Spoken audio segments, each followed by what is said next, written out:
राधे राधे दोस्तों। Anita all in one channel पर आपका स्वागत है।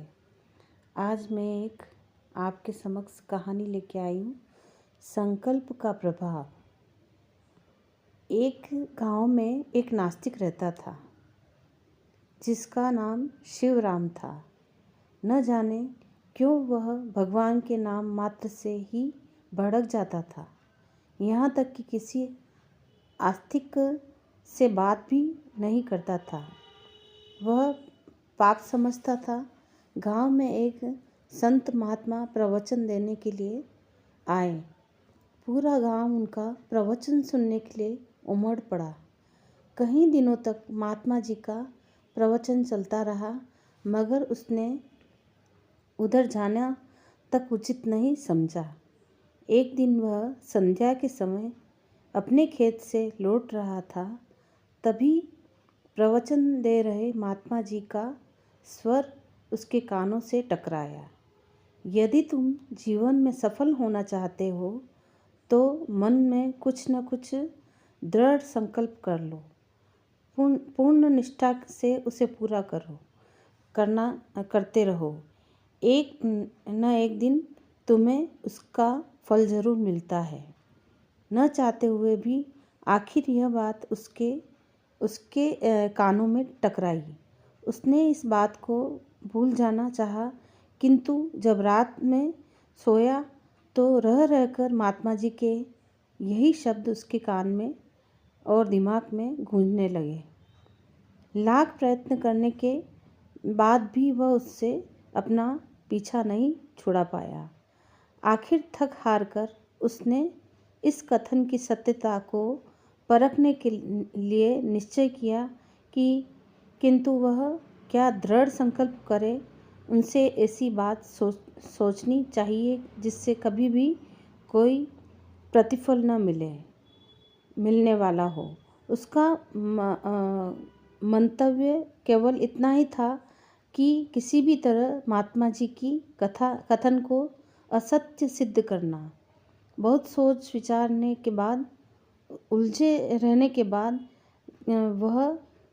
उसका ध्यान अपने घर के सामने एक कुम्हार पर गया। उसने संकल्प किया कि कुम्हार का मुख देखे बिना भोजन नहीं करूँगा। अपनी इस सोच पर मन ही मन खूब हंसा, क्योंकि वह जानता था कि इसका किसी तरह कोई भी फल नहीं मिलने वाला है। अगले दिन ही से उसने अपने संकल्प पर अमल करना प्रारंभ किया। अब वह अंधेरे में ही उठ कर अपने घर के बाहर चबूतरे पर बैठ जाता। कुम्हार उठकर बाहर आता तो वह उसका मुंह देख लेता, फिर अपने काम में लग जाता। कभी कभी ऐसे ही अवसर आते थे जब कुम्हार बाहर चला जाता तो उसके 1-2 दिन तक उपवास करना पड़ता, लेकिन न तो वह इससे विचलित हुआ और न ही उसने अपने संकल्प की भनक कुम्हार अथवा अपने किसी परिवार जन को लगने दी। धीरे धीरे 6 महीने हो गए, किंतु उसे कुछ भी लाभ नहीं हुआ। फिर भी अपने संकल्प पर अटल रहा, अडिग रहा। उस पर तो नास्तिक का भूत सवार था।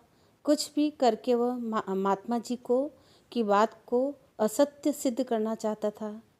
एक दिन उसकी नींद देर से खुली। तब वह कुम्हार मिट्टी लेने के लिए गांव के बाहर खदान में चला गया। तब उसने इसका पता चला तो वह भी घूमते घूमते उधर जा निकला ताकि कुम्हार का मुंह देख ले। उसने थोड़ी देर खड़े होकर कुम्हार को देखा। वह मिट्टी खोदने में तल्लीन था, अतः वह चुपचाप वापस चल पड़ा। उधर मिट्टी खोदते खोदते कुम्हार के सामने सोने की 4 ईंटें निकल आई।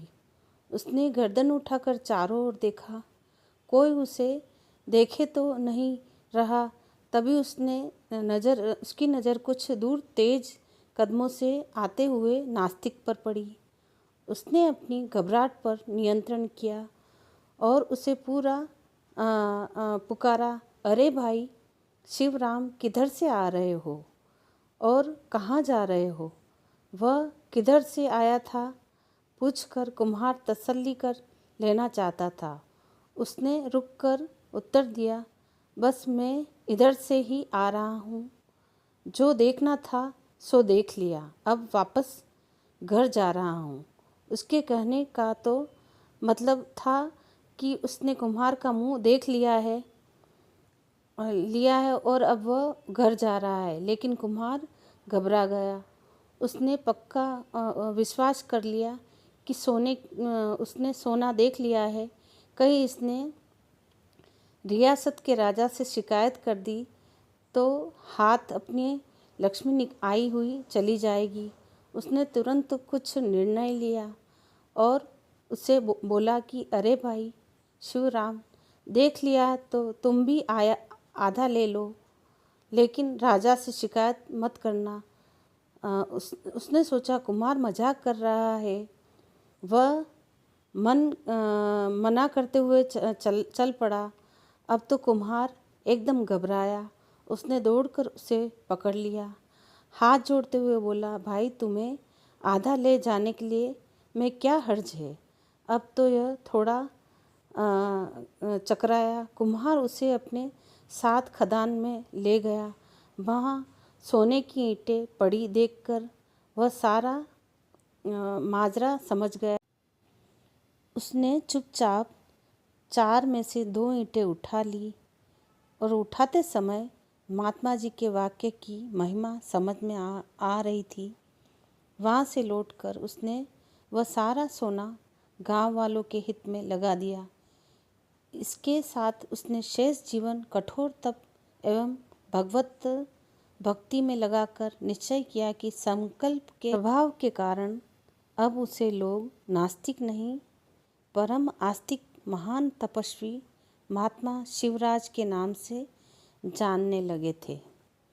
दोस्तों, इस कहानी से शिक्षा मिलती है कि भगवान में आस्था रखने से उसका ज़रूर बहुत ही अच्छा फल मिलता है और आस्था, विश्वास और संकल्प से हम अपने जीवन को सफल बना सकते हैं। दोस्तों, इस तरीके की कहानियाँ और भी मैं आपके समक्ष लेके आऊँगी। अगर आपको यह कहानी अच्छी लगती है तो मुझे कमेंट्स और लाइक सब्सक्राइब ज़रूर करें, मुझे सपोर्ट करें। धन्यवाद।